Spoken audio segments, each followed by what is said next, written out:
നമസ്കാരം. ജില്ലാ വിദ്യാഭ്യാസ പരിശീലന കേന്ദ്രങ്ങളിലെ ലക്ഷ്യ തസ്തികകളിലേക്ക് പബ്ലിക് സർവീസ് കമ്മീഷൻ നടത്തിയ പരീക്ഷയിലും റാങ്ക് പട്ടിക നിർണയത്തിലും തുടർന്ന് നടന്ന നിയമനങ്ങളിലും വ്യാപക ക്രമക്കേടുകൾ നടന്നതായി ഗുരുതര ആരോപണം.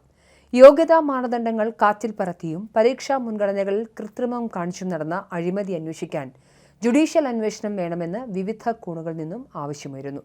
2022 PSC പുറപ്പെടുവിച്ച 44 ഗസറ്റഡ് തസ്തികയിലേക്കുള്ള വിജ്ഞാപനത്തിന്റെ അടിസ്ഥാനത്തിൽ നടന്ന പരീക്ഷയ്ക്കായി പ്രമുഖ സർവകലാശാലയുടെ കീഴിലുള്ള സെന്ററിൽ പ്രത്യേക പരിശീലന ക്ലാസ് സംഘടിപ്പിച്ചിരുന്നതായും ആരോപണമുണ്ട്. പരീക്ഷാ വിജ്ഞാപനം വന്നതിന് ശേഷം നടന്ന ഈ പരിശീലനത്തിൽ പങ്കെടുത്ത ചിലർ തന്നെയാണ് ചോദ്യക്കടലാസുകൾ തയ്യാറാക്കുന്നതിലും മൂല്യനിർണ്ണയത്തിലും പങ്കാളികളായതെന്ന വിവരങ്ങളും പുറത്തുവരുന്നുണ്ട്. PSC പ്രസിദ്ധീകരിച്ച 44 തസ്തികകളുടെ റാങ്ക് പട്ടിക പരിശോധിച്ചാൽ വൻതോതിലുള്ള ആവർത്തനങ്ങളാണ് കാണാനാകുന്നത്. ആകെയുള്ള 704 ഉദ്യോഗാർത്ഥികളിൽ 249 പേരും ഒന്നിലധികം പട്ടികകളിൽ ആവർത്തിച്ച് ഇടം പിടിച്ചിട്ടുണ്ട്. കുറച്ചുപേർ 5ഉം 8ഉം പട്ടികകൾ വരെ ഉയർന്ന സ്ഥാനങ്ങളിൽ ഉൾപ്പെട്ടത് സാധാരണ ഉദ്യോഗാർത്ഥികൾക്ക് അർഹമായ അവസരങ്ങൾ നഷ്ടപ്പെടാൻ ഇടയാക്കിയതായും ചൂണ്ടിക്കാണിക്കപ്പെടുന്നു. ഓരോ വിഷയത്തിലും നിർബന്ധമായും വേണമെന്ന് PSC വിജ്ഞാപനത്തിനും ഡയറ്റ് സ്പെഷ്യൽ റൂളിലും വ്യക്തമാക്കിയ പ്രത്യേക യോഗ്യതകളിൽ ഇളവുകൾ നൽകാൻ അനധികൃത സർട്ടിഫിക്കറ്റുകൾ ഉപയോഗിച്ചതായും പരാതിയുണ്ട്.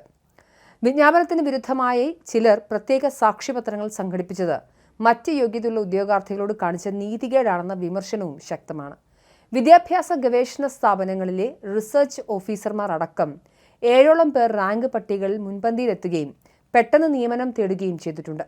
അധ്യാപന പരിചയമില്ലാത്തവരും ഭരണാനുകൂല സംഘടനകളിൽ സജീവമായി പ്രവർത്തിക്കുന്നവരുമായ ചിലർക്ക് നിയമനങ്ങളിൽ മുൻഗണന ലഭിച്ചത് ഭരണപരമായ ഇടപെടലുകൾ മൂലമാണെന്ന സംശയവും ബലപ്പെടുന്നു. PSC വിജ്ഞാപനം വേഗത്തിലാക്കാൻ നടന്ന സമരം ആദ്യഘട്ടത്തിൽ പ്രതിപക്ഷത്തെയും പൊതുസമൂഹത്തെയും തെറ്റിദ്ധരിപ്പിക്കാനുള്ള തന്ത്രമായിരുന്നുവെന്നും ആരോപിക്കപ്പെടുന്നു. മുൻവാതിൽ അടയ്ക്കൽ എന്ന രീതിയിൽ നാടകീയ സമരങ്ങൾ സംഘടിപ്പിക്കുകയും പിന്നീട് ഉദ്യോഗാർത്ഥികളുടെ ആവശ്യങ്ങൾ ഭരണാനുകൂല താൽപ്പര്യങ്ങൾക്ക് അനുസൃതമായി വഴിതിരിച്ചുവിടുകയും ചെയ്തതായും പറയപ്പെടുന്നുണ്ട്. വിവരണാത്മക പരീക്ഷയായതിനാൽ ഉത്തരസൂചിക PSC പ്രസിദ്ധീകരിച്ചിരുന്നില്ല.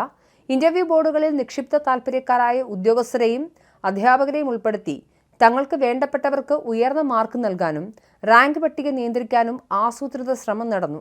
പരീക്ഷയ്ക്കും മൂല്യനിർണ്ണയത്തിനും ശേഷം തങ്ങൾക്ക് താൽപ്പര്യമുള്ള സംഘടനയിൽപ്പെട്ടവർക്ക് മാത്രം ആനുകൂല്യം ലഭിക്കുന്ന അന്തരീക്ഷം സൃഷ്ടിക്കപ്പെട്ടു. സർവീസിൽ പ്രവേശിച്ച ഒരാഴ്ച തികയുന്നതിന് മുൻപ് സീനിയോറിറ്റി പട്ടികകൾ പ്രസിദ്ധീകരിക്കാനും പ്രൊമോഷൻ ഫയലുകൾ നീക്കാനും കാണിച്ച ധൃതിയും ദുരൂഹത ഉണർത്തുന്നുണ്ട്. സ്വാഭാവിക സർവീസ് ചട്ടങ്ങൾ മറികടന്ന് അതിവേഗത്തിൽ നിയമന ഉത്തരവുകൾ ഇറക്കിയതിന് പിന്നിൽ അടിയന്തര താൽപ്പര്യങ്ങളുണ്ടായിരുന്നതായാണ് വ്യക്തമാകുന്നത്. നിയമനം ലഭിച്ചവരുടെ മേഖല തിരിച്ചുള്ള കണക്കുകൾ പരിശോധിച്ചാൽ സംസ്ഥാന തലത്തിൽ തുല്യമായ പങ്കാളിത്തം ഉണ്ടായിട്ടില്ല എന്നും വ്യക്തമാകുന്നു. തിരുവനന്തപുരം, കൊല്ലം, കോഴിക്കോട്, മലപ്പുറം തുടങ്ങിയ പ്രത്യേക ജില്ലകളിൽ നിന്നുള്ളവർക്ക് വലിയ പ്രാതിനിധ്യം ലഭിക്കുകയും മലയോര പിന്നാക്ക ജില്ലകളിൽ നിന്നുള്ളവർ പാർശ്വവൽക്കരിക്കപ്പെടുകയും ചെയ്തിട്ടുണ്ട്.